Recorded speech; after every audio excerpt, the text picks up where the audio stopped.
సంపూర్ణ రామాయణం బాలకాండము. సంస్కృత మూలము భగవాన్ వాల్మీకి మహర్షి. దాదాపు 5000 ఏళ్ల క్రిందట. సంపూర్ణ రామాయణం తేట తెలుగులో శ్రీ మొదలి వెంకట సుబ్రహ్మణ్యం.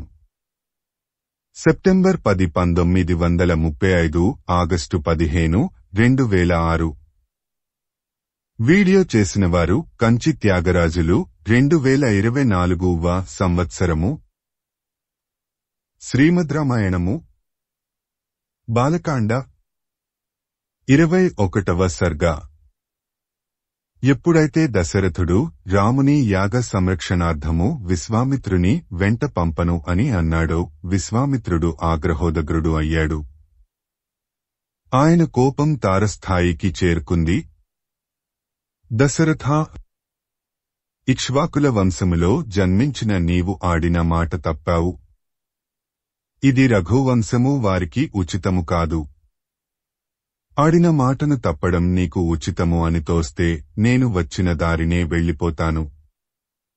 ఇచ్చిన మాటను తప్పిన నీవు నీ భార్యాబిడ్డలతో సుఖంగా ఉండు అని అన్నాడు విశ్వామిత్రుడు కోపంగా.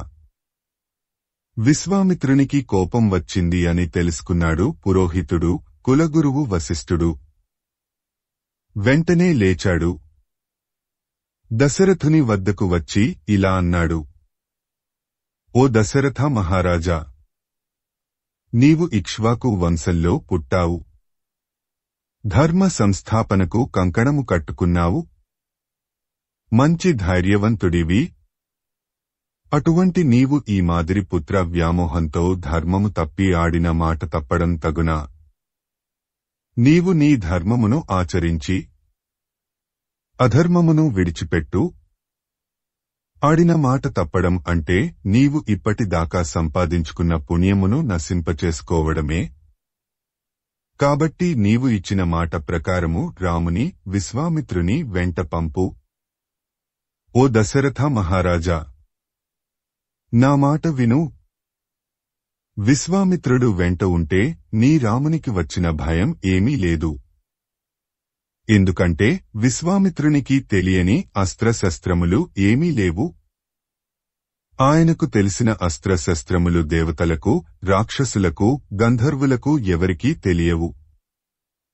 పూర్వము భృశాశ్వసుడు తనకు తెలిసిన అస్త్రశస్త్రములు అన్నీ విశ్వామిత్రునికి ఇచ్చాడు. ఆ అస్త్రములు సామాన్యమైనవి కావు. అవి భృశాశ్వసునకు, దక్ష ప్రజాపతి కుమార్తెలకు జన్మించిన అస్త్రములు. అవి గొప్ప పరాక్రమము, శక్తి కలవి. పూర్వము దక్ష ప్రజాపతి కుమార్తె జయాను ఆమె రాక్షసులను సంహరించుటకు 50 మంది పుత్రులను కన్నది. వారు కామరూపులు, మహాబలురు, పరాక్రమవంతులు. వారే ఇప్పుడు అస్త్ర రూపములలో విశ్వామిత్రుని వద్ద ఉన్నారు. అవే కాదు, ఈ విశ్వామిత్రుడు కొత్త కొత్త అస్త్రములను సృష్టించుటలో కూడా సమర్థుడు. అటువంటి మహాపురుషుని వెంట రాముని పంపుటకు ఎందుకు సందేహిస్తావు? నీకు ఇంకో విషయం తెలుసా?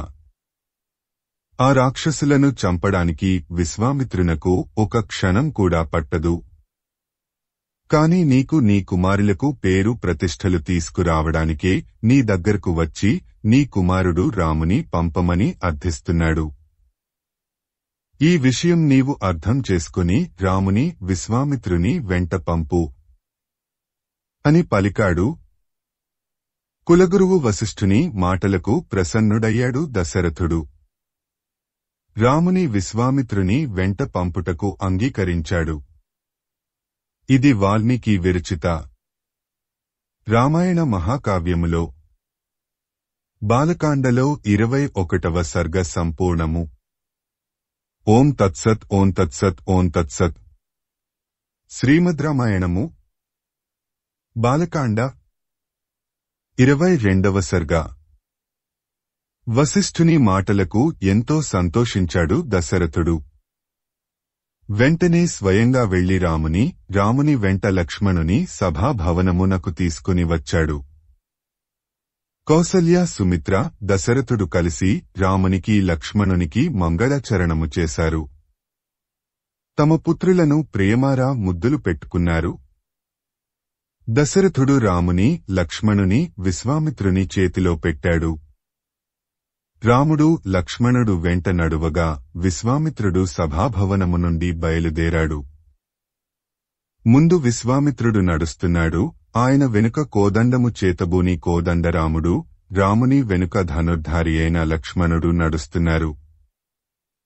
విశ్వామిత్రుడు రామలక్ష్మణులతో సహా 1.5 యోజనములు నడిచాడు. వారందరూ సరయూ నదికి దక్షిణ ప్రాంతమునకు చేరుకున్నారు. అప్పుడు విశ్వామిత్రుడు రాముని, రామ అంటూ ప్రేమగా పిలిచాడు. రాముడు విశ్వామిత్రుని దగ్గరగా వచ్చాడు. రామా, నీవు ఆచమనము చేసి నా దగ్గరకు రా. నీకు బల, అతిబల అనే విద్యలను ఉపదేశిస్తాను. ఈ విద్యలను నీవు నేర్చుకుంటే నీకు ఆకలి, దప్పిక, శ్రమ, జ్వరము ఉండవు. నిన్ను ఎలాంటి రాక్షసులు కూడా ఏమీ చేయలేరు. రామా, నీవు ఈ విద్యలు నేర్చుకుంటే నీతో సమానమైన వీరుడు, పరాక్రమవంతుడు ముల్లోకములలో ఉండడు. రామా, సౌభాగ్యమునందుగాని, సామర్థ్యమునందుగాని, జ్ఞానమునందుగాని, బుద్ధి యందుగాని నీతో సమానమైనవాడు ముల్లోకములలో లేడు. దానికి తోడు నీవు ఈ బల, అతిబల అనే విద్యలు నేర్చుకుంటే నీతో సమానమైనవాడు వర్తమానములో గాని, భవిష్యత్తులో గాని ఉండబోడు. ఈ విద్యలు బ్రహ్మదేవునిచే సృష్టింపబడినవి, వాటిని అభ్యసించుటకు నీవే తగినవాడవు అని పలికాడు విశ్వామిత్రుడు. ఆ మాటలను సావధానంగా విన్న రాముడు వెంటనే ఆచమనము చేసి విశ్వామిత్రుని ముందు కూర్చున్నాడు. నిశ్చలమైన మనస్సుతో రాముడు విశ్వామిత్రుని వద్ద నుండి బల, అతిబల అనే విద్యలను స్వీకరించాడు. ఆ రోజు రాత్రి విశ్వామిత్రుడు రామలక్ష్మణులతో కలిసి సరయూ తీరమున విశ్రమించాడు. అంతకు ముందు అలవాటు లేని దర్భ చాపలపై పడుకొనుటకు రామలక్ష్మణులు కొంచెం ఇబ్బంది పడ్డారు. కాని విశ్వామిత్రుడు వారిని బుజ్జగించి పడుకోబెట్టాడు. ఇది వాల్మీకి విరచిత రామాయణ మహాకావ్యములో బాలకాండలో 22వ సర్గ సంపూర్ణము. ఓం తత్సత్ ఓం తత్సత్ ఓం తత్సత్. శ్రీమద్ రామాయణము బాలకాండ 23వ సర్గ. మరునాడు సూర్యోదయం కాబోతున్నది. సూర్యోదయానికి ముందు విశ్వామిత్రుడు రామలక్ష్మణులను తన ముదుమధురమైన మాటలతో నిద్రలేపాడు. కౌసల్య సుప్రజా రామపూర్వ సంధ్య ప్రవర్తతే. ఉత్తిష్ఠ నరసార్దుల కర్తవ్యం దైవమాహ్నికం. కౌసల్య గర్భవాసాన జన్మించిన ఉత్తమ పుత్రుడవైన ఓ రామ, ప్రాతకాల సంధ్యకు సమయము ఆసన్నమైనది. ఓ రామ, నిద్రలే.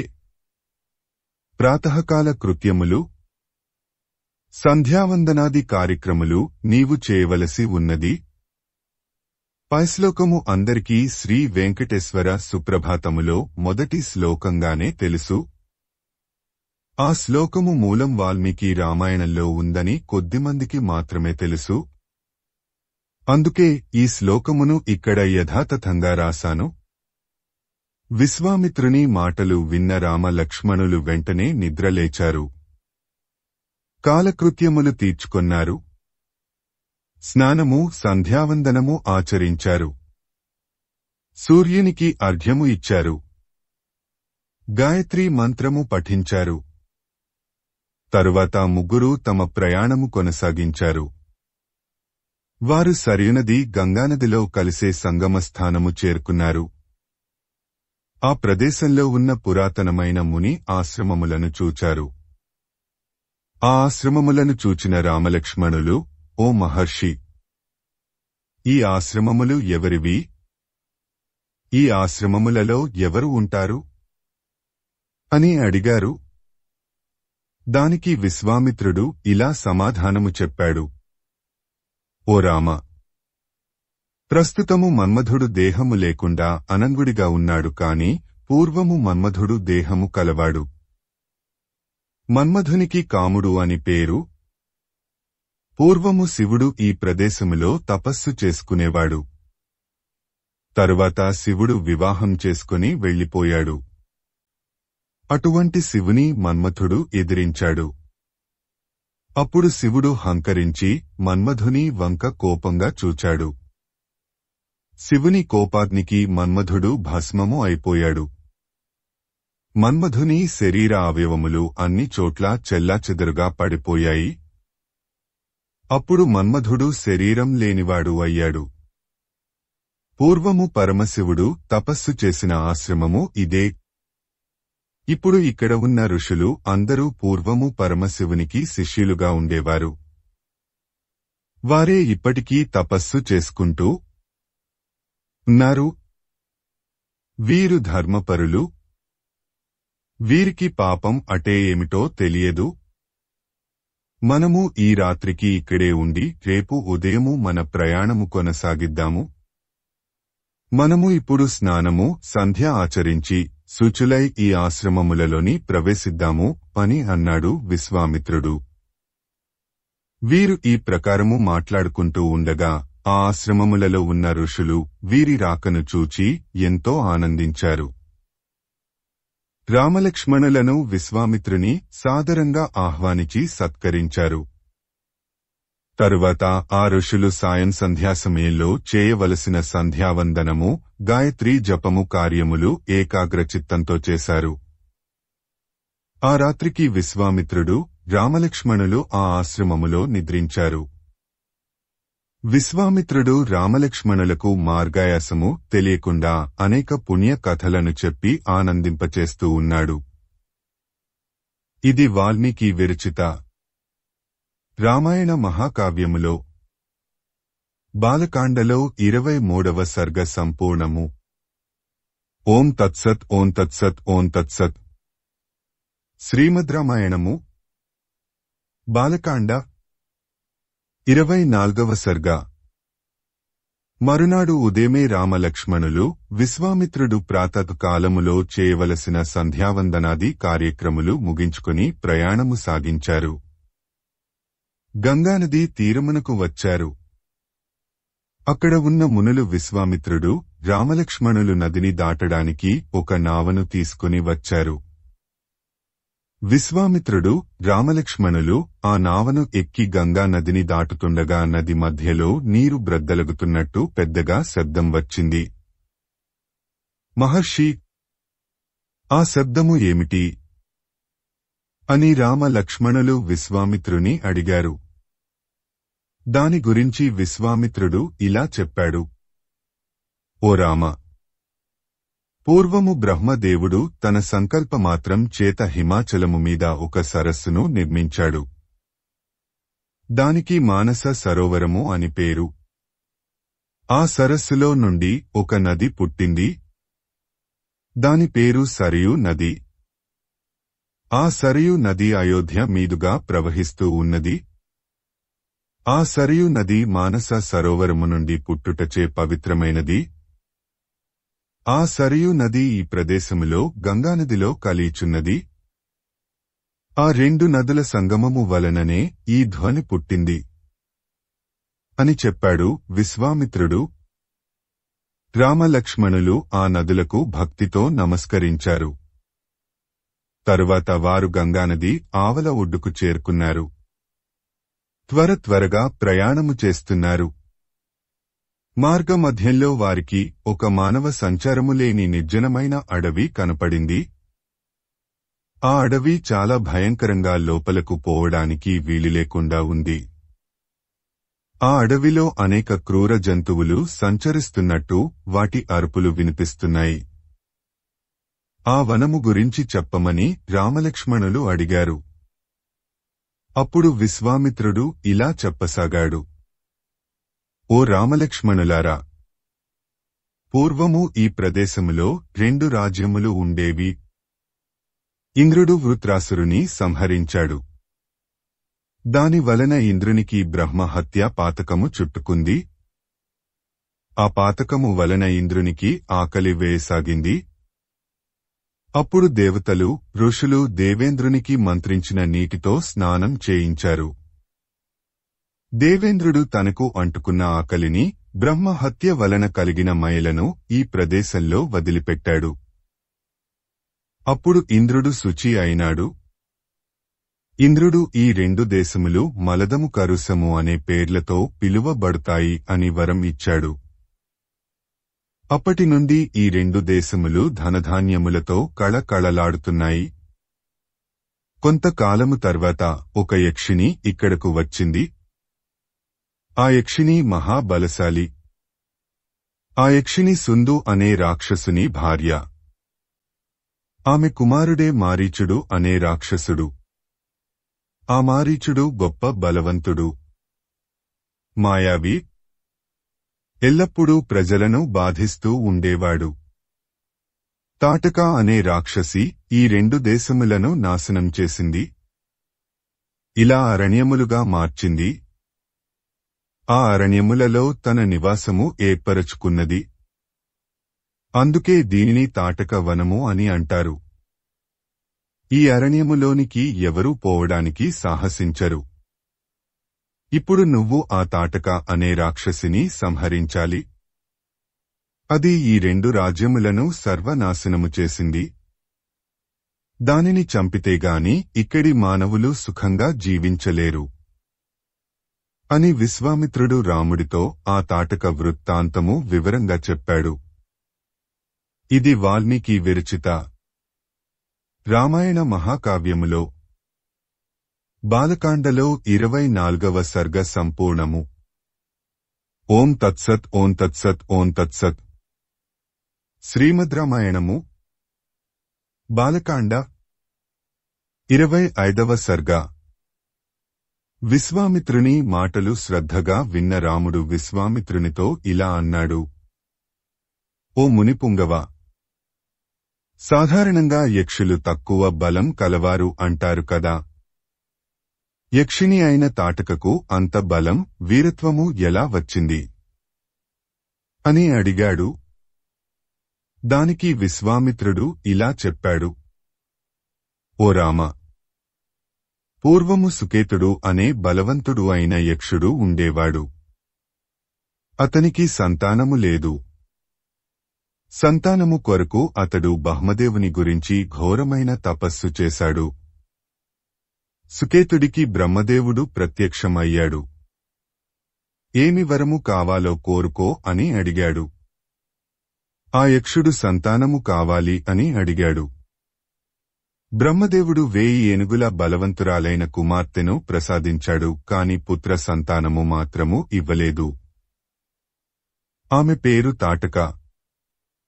తాటక పెరిగి పెద్దది అయింది. సుకేతుడు తన కుమార్తె తాటకను సుందుడు అనేవాడికి ఇచ్చి వివాహం చేశాడు. సుందుడికి తాటకకు మహాబలవంతుడు అయిన మారీచుడు అనే కుమారుడు జన్మించాడు. అగస్త్యుని శాపము వలన సుందుడు మరణించాడు.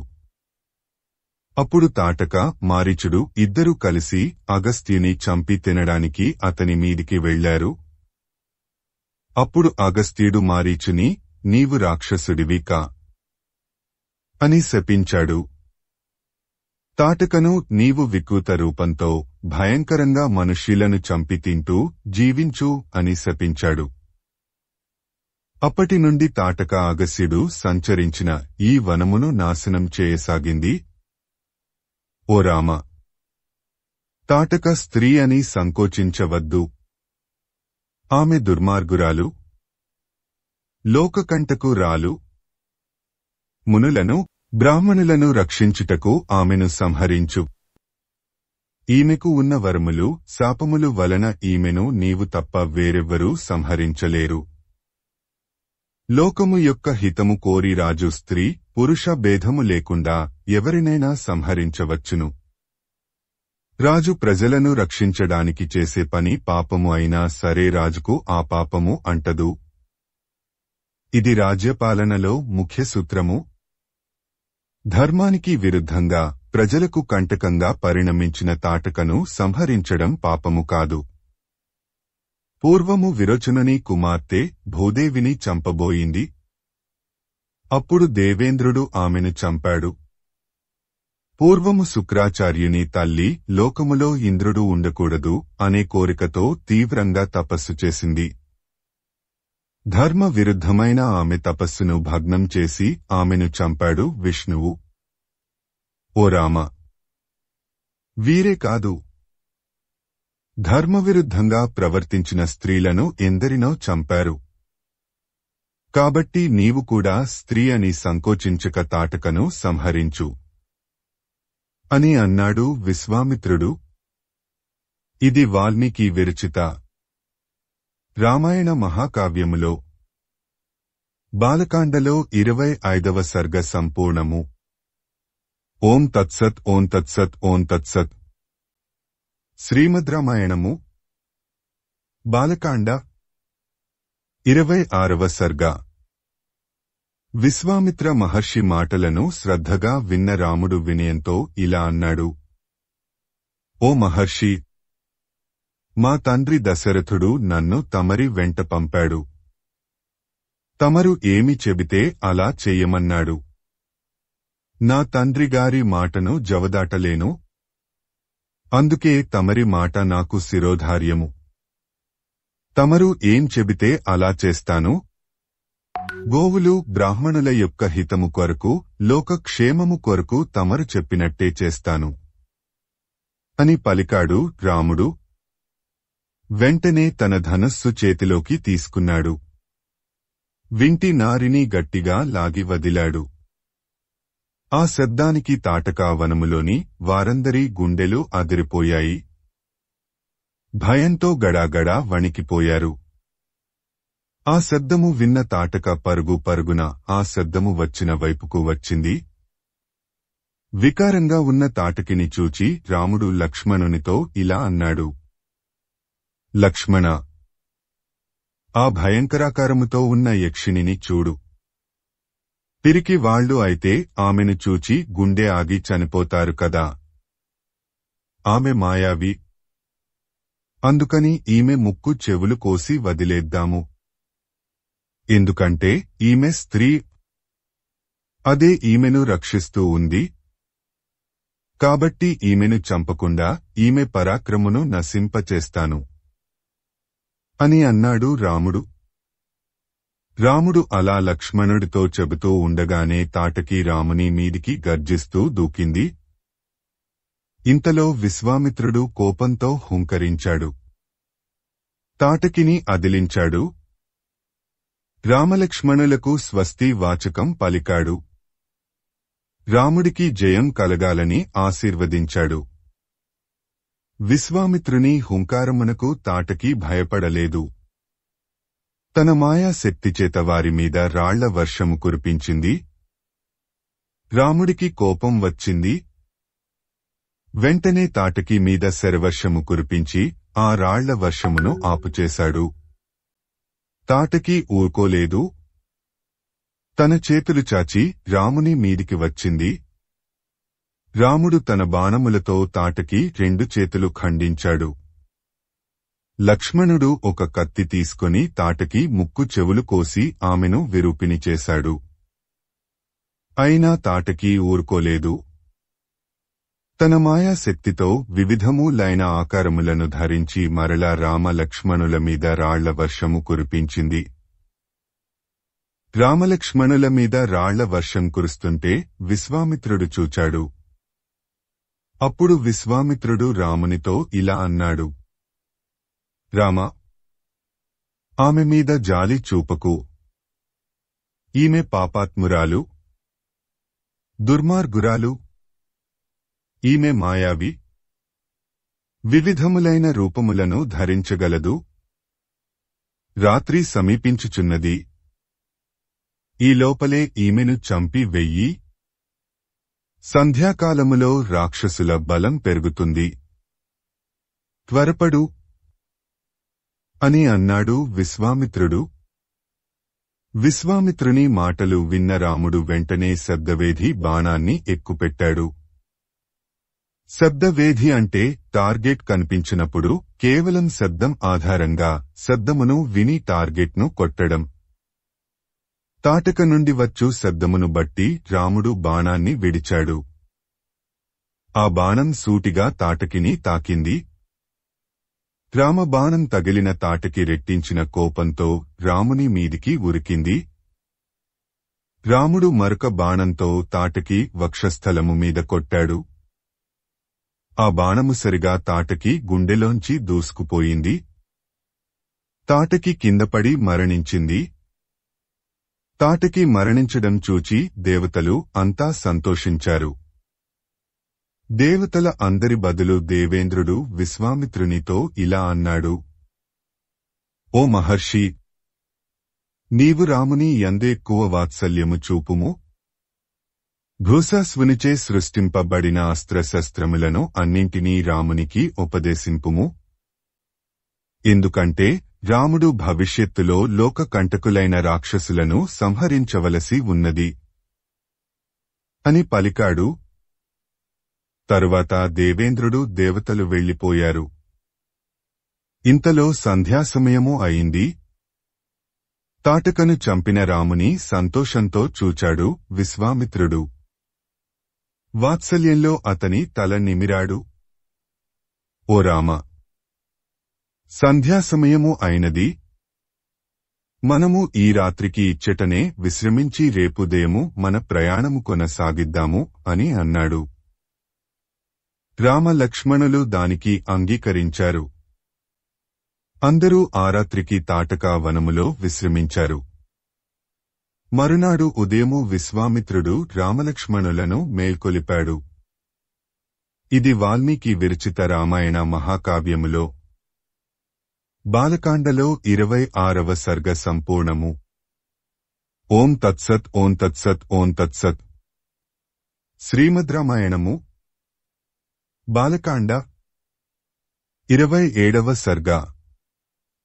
మరునాడు అందరూ నిద్ర లేచారు. ప్రాతఃకాలములో ఆచరించవలసిన సంధ్యావందనము మొదలగు కార్యక్రమములు నిర్వర్తించారు. విశ్వామిత్రుడు రామునితో, రామ, నీకు దివ్యాస్త్రములు అన్ని ఇస్తాను. వాటితో నీవు దేవతలను, అసురులను, గంధర్వులను యుద్ధములో జయింపగలవు. రామ, నీకు దివ్యమైన దండచక్రమును, ధర్మచక్రమును, కాలచక్రమును, విష్ణు చక్రమును, అతి ఉగ్రమైన ఇంద్రాస్త్రమును, వజాస్త్రమును, శివుని శూలముతో సమానమైన శూలాస్త్రమును, బ్రహ్మశిరోనామకాస్త్రమును, అన్నిటికంటే ఉత్తమము, శ్రేష్టము అయిన బ్రహ్మాస్త్రమును నీకు ప్రసాదించెదను. ఇవి కాకుండా నీకు మోదకి, శిఖరి అనే 2 గదాయుధములను కూడా ఇస్తాను.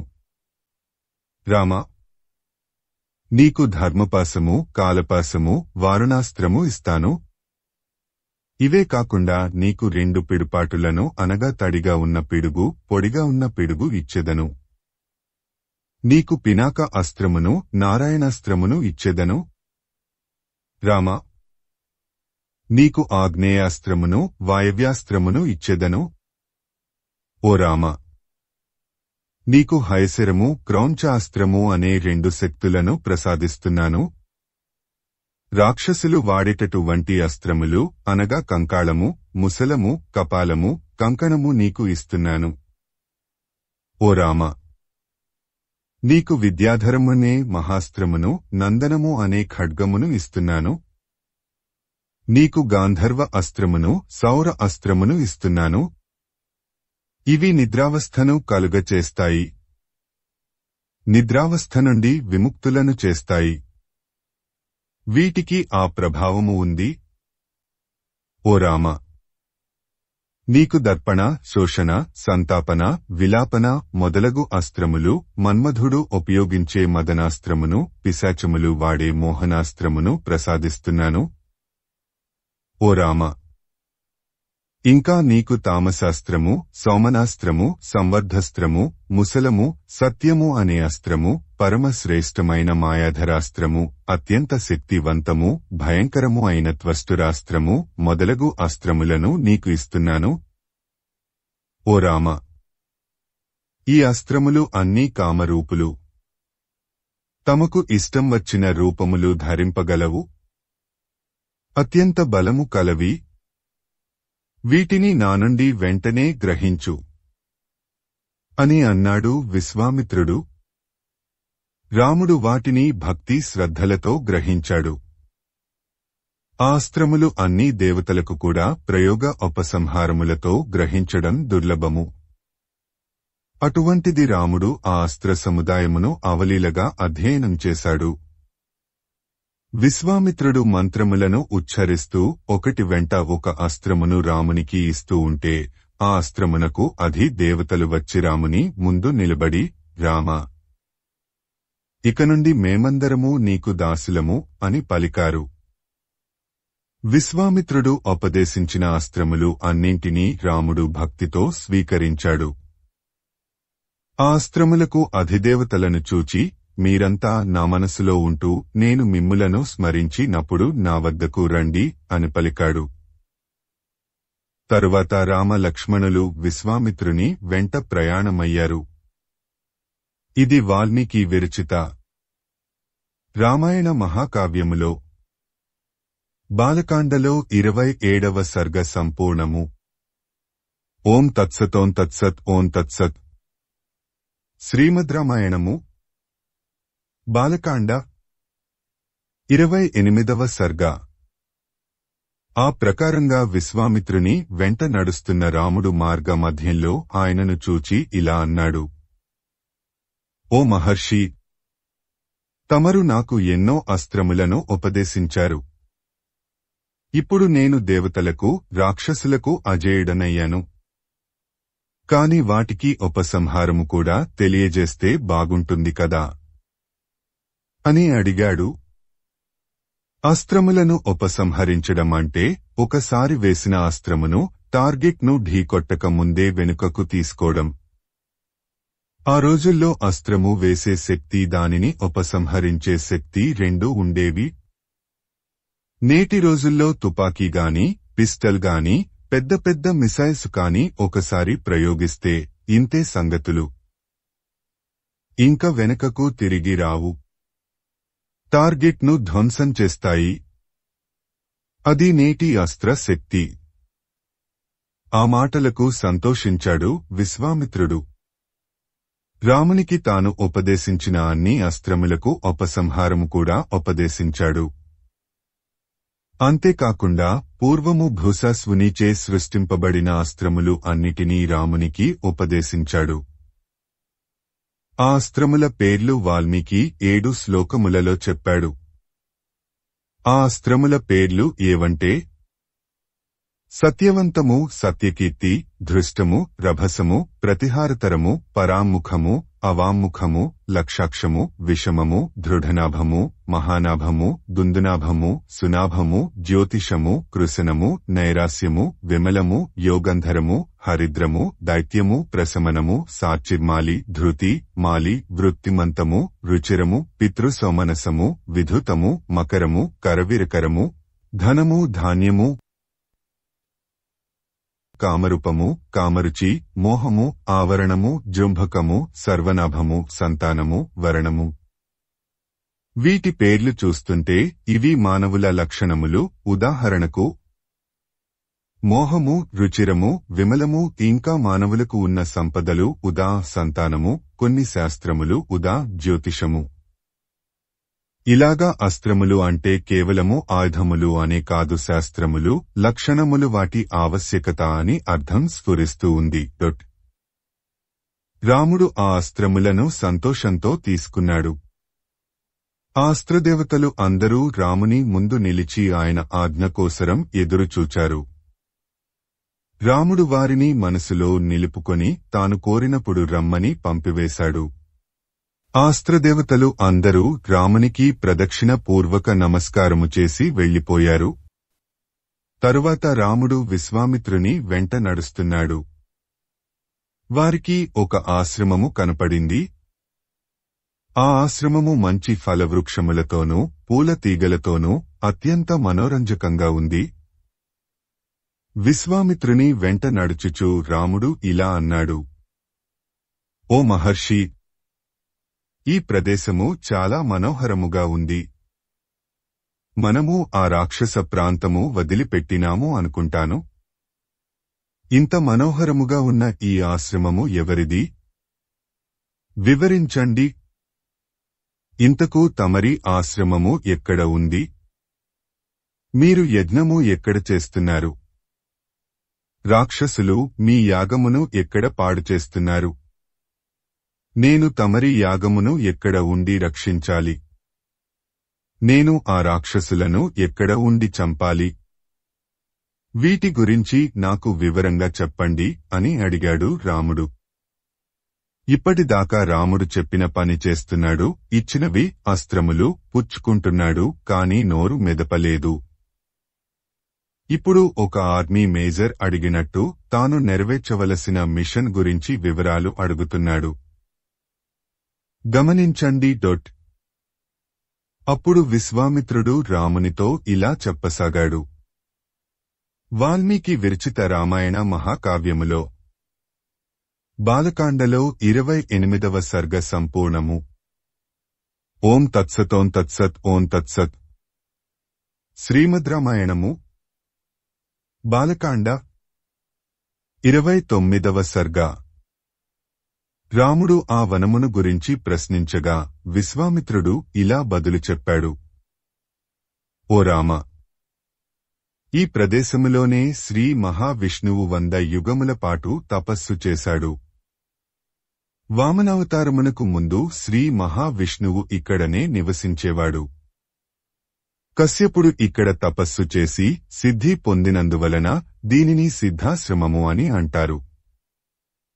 శ్రీ మహావిష్ణువు ఇక్కడ తపస్సు చేస్తూ ఉన్న కాలంలో బలిచక్రవర్తి దేవతలందరినీ జయించి ముల్లోకములను పరిపాలిస్తున్నాడు. ఆ బలిచక్రవర్తి ఒకసారి యాగము చేస్తున్నాడు. ఆ సమయంలో దేవతలందరూ ఇక్కడ తపస్సు చేస్తున్న విష్ణు మూర్తి దగ్గరకు వచ్చి ఇలా అన్నారు: ఓ విష్ణు, బలిచక్రవర్తి యజ్ఞము చేస్తున్నాడు. అది పూర్తి అయ్యే లోపలనే మన కార్యము పూర్తి కావాలి. ఈ యాగ సమయములో బలి చక్రవర్తి ఎవరు ఏది అడిగితే దానిని కాదులేదు అనకుండా ఇస్తున్నాడు. ఓ దేవా, నీవు దేవతల మేలు కోరి వామనుడిగా బలి చక్రవర్తి యొద్దకు పోయి మాకు మేలు చేయుము అని ప్రార్థించారు. అదే సమయంలో కశ్యపుడు తన భార్యా సమేతంగా 1000 సంవత్సరములు విష్ణువును గూర్చి తపస్సు చేశాడు. తరువాత విష్ణువును ఇలా ప్రార్థిస్తున్నాడు: ఓ పురుషోత్తమా, నీవు తపోమయుడవు, తపోరాశివి, తపోమూర్తివి, తపమే నీ రూపము. అట్టి నిన్ను నా తపో మహిమ వలన చూడగలుగుతున్నాను. నీకు ఆది అంతము లేదు. నీవు సర్వాంతర్యామివి. నిన్ను శరణు వేడుచున్నాను అని ప్రార్థించాడు. అప్పుడు విష్ణువు కశ్యపునకు ప్రత్యక్షమయ్యాడు. ఏమి వరం కావాలో కోరుకోమన్నాడు. అప్పుడు కశ్యపుడు ఇలా అడిగాడు: భగవాన్, నీవు నాకు అదితికి పుత్రుడుగా జన్మించు, దేవేంద్రునికి తమ్ముడుగా జన్మించు, దేవతలకు మేలు కలిగించు. నా ఇన్ని సంవత్సరములు తపస్సు ఫలిస్తుంది. నీ అనుగ్రహంతో ఈ ప్రదేశము సిద్ధాశ్రమము అని ప్రసిద్ధి చెందుతుంది. హే భగవాన్, నాకు పుత్రుడుగా జన్మించి నన్ను కృతార్థుడిని చెయ్యి అని ప్రార్థించాడు కశ్యపుడు. కశ్యపుడు కోరుకున్నట్టు విష్ణుమూర్తి కశ్యపునకు అదితికి వామనుడిగా జన్మించాడు. వెంటనే బలిచక్రవర్తి వద్దకు వెళ్లాడు. తనకు 3 అడుగుల స్థలము కావాలి అని అడిగాడు. బలి చక్రవర్తి వెంటనే వామనుడు అడిగిన 3 అడుగుట స్థలమును ఇస్తూ నీటిని ధారపోశాడు. వామనుడు బలి చక్రవర్తి నుండి 3 అడుగుల స్థలమును గ్రహించాడు. వెంటనే త్రివిక్రముడిగా పెరిగాడు. ముల్లోకములను ఆక్రమించాడు. బలి చక్రవర్తిని ఓడించాడు. స్వర్గాధిపత్యమును మరలా మహేంద్రునికి అప్పగించాడు. దాంతో ముల్లోకములు మరలా మహేంద్రుని అధీనంలోకి వచ్చాయి. వామనుడి మీద ఉన్న భక్తి చేత నేను కూడా ఇదే ఆశ్రమములో నివసిస్తున్నాను. ఇక్కడనే నేను యజ్ఞము చేస్తున్నాను. రాక్షసులు ఇక్కడకు వచ్చి నా యజ్ఞమును పాడు చేస్తున్నారు. నీవు వారిని ఇక్కడే సంహరించాలి. రామా, ఇప్పుడు మనము సిద్ధాశ్రమములో ప్రవేశిస్తున్నాము. రామా, ఈ ఆశ్రమములో నీవు స్వేచ్ఛగా ఉండవచ్చు అని అన్నాడు విశ్వామిత్రుడు. రామ లక్ష్మణులు విశ్వామిత్రుని ఆశ్రమములో ప్రవేశించారు. విశ్వామిత్రుడు రావడం చూచి ఆ ఆశ్రమములో ఉన్న మునులందరూ వచ్చి విశ్వామిత్రుని, రామలక్ష్మణులను సాదరంగా లోపలకు తీసుకుని వెళ్లారు. వారిని పూజించారు. అతిథి సత్కారములు చేశారు. రామలక్ష్మణులు కొంచెం సేపు విశ్రాంతి తీసుకున్నారు. తరువాత వారు విశ్వామిత్రుని చూచి ఇలా అన్నారు. ఓ విశ్వామిత్ర మహర్షి, తమకు శుభం కలుగుతుంది. తమరు ఈ రోజు నుండే యాగము ప్రారంభించండి. మేము యాగరక్షణ చేస్తాము అని అన్నారు. ఆ మాటలు విన్న విశ్వామిత్రుడు ఎంతో సంతోషించాడు. యాగదీక్షను స్వీకరించాడు. రామలక్ష్మణులు ఆ రాత్రి అంతా జాగరూకతతో ఉన్నారు. మరునాడు ఉదయమే లేచి కాలకృత్యములు తీర్చుకుని ప్రాతఃకాల సంధ్యావందనము ఆచరించి విశ్వామిత్రుని వద్దకు వచ్చి ఆయనకు నమస్కరించి ఆయనతో ఇలా అన్నారు. వాల్మీకి విరచిత రామాయణ మహాకావ్యములో బాలకాండలో 29వ సర్గ సంపూర్ణము. ఓం తత్సత్ ఓం తత్సత్ ఓం తత్సత్. శ్రీమద్ రామాయణము బాలకాండ 30వ సర్గ. మరునాడు రామ లక్ష్మణులు విశ్వామిత్రునితో ఇలా అన్నారు. ఓ మహర్షి, మీ యాగము భగ్నము చేయుటకు రాక్షసులు ఎప్పుడు వస్తారు? మేము ఎప్పుడు వారిని ఎదుర్కొనవలెను? ఎందుకంటే రాక్షసులు వచ్చిన తక్షణం మేము వారిని ఎదుర్కోవాలి కదా అని అడిగారు. ఆ సమయములో విశ్వామిత్రుడు మౌనముద్రలో ఉన్నాడు. అందుకని ఆయన పక్కనే ఉన్న ఋషులు రామలక్ష్మణులతో ఇలా అన్నారు. మహర్షుల వారు మౌనదీక్షలో ఉన్నారు. నేటి నుండి 6 రాత్రులు మీరు యాగమును రక్షించవలెను అని పలికారు. వారి ఆజ్ఞను శిరసావహించారు రామలక్ష్మణులు. నిరంతరము ధనస్సును చేతబూని రామలక్ష్మణులు 6 పగళ్లు 6 రాత్రులు యాగమును రక్షించారు. వారు విశ్వామిత్రుని పక్కను ఉండి ఆయనకు ఎలాంటి ఆపద రాకుండా రక్షించారు. 6వ దినము గడుచుచున్నది. రాముడు లక్ష్మణుని చూచి, లక్ష్మణ, ఇది 6వ రోజు. చాలా అప్రమత్తంగా ఉండు. రాక్షసులు ఏ క్షణమునైనా దాడి చేయవచ్చు అని లక్ష్మణుని హెచ్చరించాడు. ఋషులు యజ్ఞము చేస్తున్నారు. అగ్నిహోత్రము మండుచున్నది. ఒక్కసారిగా అగ్నిహోత్రములో నుండి మంటలు భగ్గున పైకి లేచాయి. ఏదో జరగబోతోంది అని అనుకున్నాడు రాముడు. ఇంతలో ఆకాశము నుండి ఒక భయంకరమైన శబ్దము వినిపించింది. మారీచుడు, సుబాహుడు అనే రాక్షసులు మేఘముల రూపములో ఆకాశము అంతా కమ్ముకున్నారు. ఆ రాక్షసులు ఆకాశము నుండి రక్తమును వర్షము వలె కురిపించారు. రక్తము పడిన హోమగుండములో నుండి అగ్ని జ్వాలలు పైకి ఎగిశాయి. ఇదంతా చూచిన రాముడు లక్ష్మణునితో ఇలా అన్నాడు. లక్ష్మణ, రాక్షసులు ఆకాశము నుండి రక్తవర్షము కురిపించుచున్నారు. నేను నా బాణములతో ఆ మేఘరూపములో ఉన్న రాక్షసులను తరిమివేస్తాను అని అన్నాడు. రాముడు కోపంతో మానవాస్త్రమును ఆ రాక్షసుల మీద ప్రయోగించాడు. రాముడు ప్రయోగించిన మానవాస్త్రము మారీచుని వక్షస్థలము మీద సూటిగా తగిలింది. ఆ అస్త్రము దెబ్బకు మారీచుడు 100 యోజనముల దూరములో ఉన్న సముద్రములో పోయి పడ్డాడు. అప్పుడు రాముడు లక్ష్మణుని చూచి ఇలా అన్నాడు. లక్ష్మణ, నేను సంధించిన మానవాస్త్రము ఎవరినీ చంపదు, కేవలము మూర్ఛపోయేట్టు చేస్తుంది. ఆ రాక్షసుడు కూడా అచేతనుడై సముద్రములో పడ్డాడు. కాని ఈ రాక్షసులను క్షమించరాదు. వీరి ప్రాణములు తీయడమే సరైన మార్గము అని అన్నాడు. వెంటనే రాముడు ఆగ్నేయాస్త్రమును సుబాహుని మీద సంధించాడు. ఆ అస్త్రము తగిలి సుబాహుడు నేలకూలాడు. వెంటనే గిలా గిలా కొట్టుకొని మరణించాడు. రాముడు మిగిలిన రాక్షసులను వాయవ్యాస్త్రము ప్రయోగించి నాశనం చేశాడు.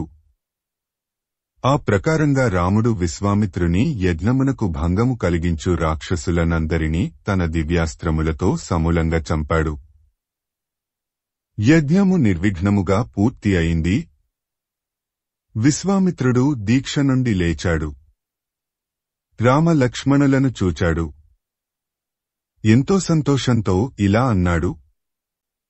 రామా, నేను సంకల్పించిన యాగము నిర్విఘ్నముగా పూర్తి అయింది. నీవు నీ తండ్రి ఆజ్ఞ ప్రకారము యాగమును రక్షించావు. ఈ సిద్ధాశ్రమము పేరు సార్థకం చేశావు అని అన్నాడు. శ్రీమద్ రామాయణము బాలకాండ 30వ సర్గ సంపూర్ణము. ఓం తత్సత్ ఓం తత్సత్ ఓం తత్సత్.